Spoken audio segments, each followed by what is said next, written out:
Hello my friends, I hope you're having a lovely day, and in today's video we're going to make everybody mad because we're going to talk about, at least from when I was a kid, a hotly debated topic, and it's so topical because today Aladdin and the Lion King, the Super Nintendo / Genesis games, were announced for re-release on the Switch. They're coming out fall. They're going to have HD graphics, and they're going to have the original soundtracks for both versions of the game.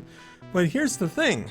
Lion King is Lion King. It's pretty much the same game on both platforms, but Aladdin on the Super Nintendo and Aladdin on the Genesis were completely different games. Obviously both based on the same movie, but two different developers, and they handled the games completely differently. And like I said, when I was a kid, everybody was like, which game is better? This one's better, that one's better. So today, all these years later, it's the perfect time to discuss which one I think is the better game. If you know me, then you already know this isn't going to be some sophisticated analysis. We're talking about video games. This stuff is for fun, and there's no definitive answer, but I'm still going to give which I personally believe to be the better game. So I'm going to boil things down into three simple categories: graphics, sound, and gameplay. That's all there is to it. Let's get started with graphics. Back in my single-digit days, I was definitely a Nintendo fan, but I was a SEGA fan as well. I had a Genesis, I had a Super Nintendo, so I was playing everything on both platforms, or at least as much as I could. And yes, I did play Aladdin on both systems, but visually, the two games are very different. It's hard to describe the Super Nintendo version. I guess the Super Nintendo version was handled by Capcom, and it just has a very Capcom style look to it. Capcom did a few Disney related games on the Super Nintendo, and they all have a very similar visual style, and that's the approach that Capcom took with the Aladdin game. It's certainly a nice looking game. It's very colorful, it's enjoyable to watch, it's got good animation. I don't think it's a bad looking game by any means. I just don't think it stands out all that much. It's a very straightforward example of what a good Super Nintendo game looks like, I would say, but nothing special, nothing that wowed me back in the day, and it doesn't really wow me now. Now over on the Genesis, you get a completely different visual style, and while I find the colors to be a little muted, I would say the overall visual presentation is leaps and bounds better. It's much closer to the animation you see in the movie. And that's because they had 10 animators working on animated frames for the game, which made it the first video game to use hand-drawn animation. It was made by Virgin Games, who had close ties to Disney. They brought in Disney animators to supervise the project, so you got a really fantastic, special-looking game, especially when it came to the animation. It was something that wowed people. If you wanted to show people at the time the amazing graphics that the Genesis could do, you would go to a game like Aladdin. It just looked fantastic. So when it comes to visuals overall, or graphics, I'm gonna go with the Genesis version. I do like the way Super Nintendo looks, but Genesis is just that much better. Now, the battle in sound is really interesting because I feel it's a much closer battle because I believe both games have positives and negatives. I'll start with the Genesis. The Genesis had some soundtracks that were phenomenal. Some people that really knew how to use what the Genesis could do and made some amazing sounding things. People like Yuzo Koshiro have done unbelievable soundtracks with the Genesis and have created some of my favorite game soundtracks in general. Stuff like Streets of Rage. Oh my god, the music in those games. There's Rocket Knight Adventures. That's an amazing soundtrack too. There's Vector Man, which has some really fun songs in it. Rise Star has amazing Genesis music. So when you had people that knew what they were doing, they could make some really cool sounding Genesis music.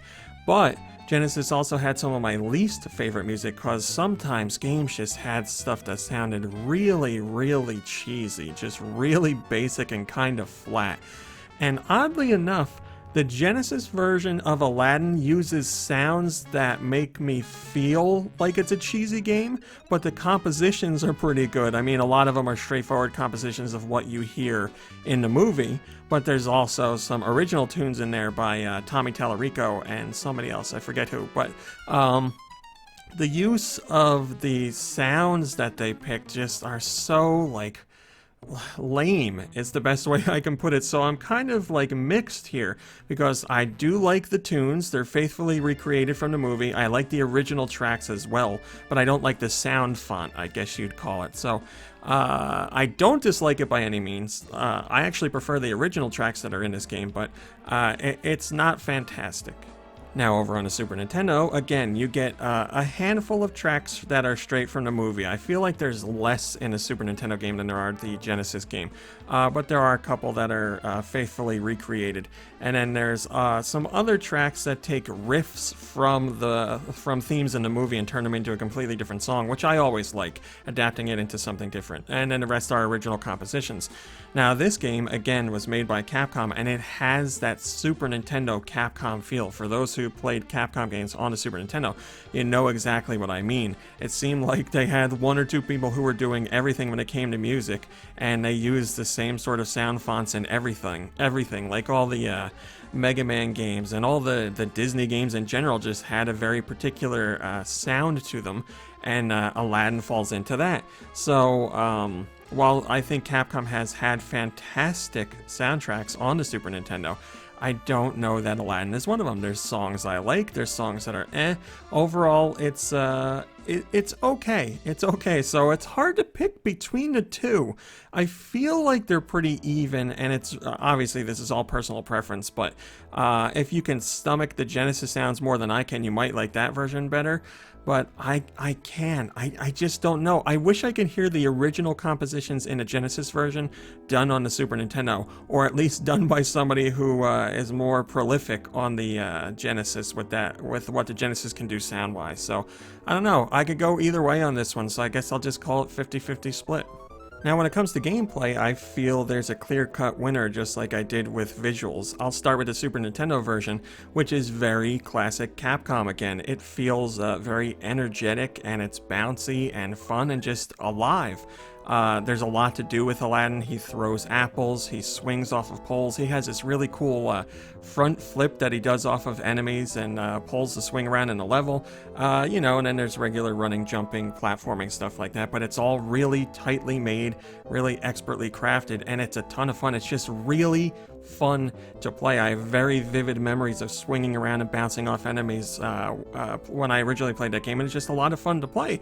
It's worth noting that the Super Nintendo version, Aladdin doesn't have a sword to swing, where in the Genesis version he has a sword to swing, so that is a big gameplay change. But man, I really enjoy Aladdin on the Super Nintendo for its gameplay. It's a game I just recently played, to tell you the truth, because I just like the feel of it so much. It's just a flat-out fun game. Now with the Genesis version, I feel like the emphasis was put on visuals and animation over gameplay. There's some similar elements in the gameplay, like I said, the throwing of apples, the running and jumping, but the platforming is much more basic here. And it just doesn't feel as good. It doesn't feel as grounded or connected. It feels like, you know, the animations are playing out and things are loosely connecting. Like, you know, you don't really get the impact you get from hitting an enemy in Aladdin on Genesis that you do on the Super Nintendo version. So, again, it's my personal feeling, but I feel like they went with animation over gameplay here. And it's just kind of a bland experience. It's fun to go through to see, and it's great to look at, but just in terms of raw gameplay, I feel that it doesn't hold a candle to the Super Nintendo version. So if my math is right, that is 1 point for the Genesis on visuals, 1 point for the Super Nintendo on gameplay, and a split decision on sound. So, stalemate all these years later on. No, I didn't do this just to waste your time.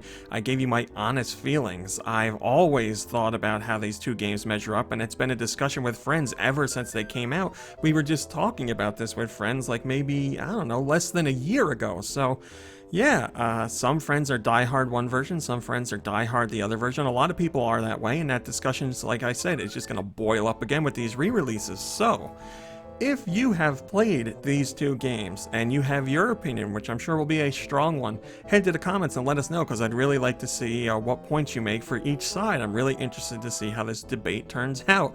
And if you haven't played it, pick these games up, or pick this compilation up when it comes out, because I'd love to see what you guys think. That's it for today's video. I'll be back tomorrow with something. I don't know what it'll be, but thanks for watching, liking, subscribing, and commenting. It's very much appreciated.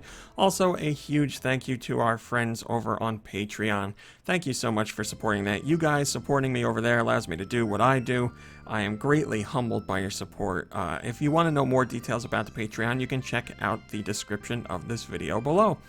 But that's it for today. So until tomorrow, have a lovely day and a lovely evening, and I'll see you in a few short hours.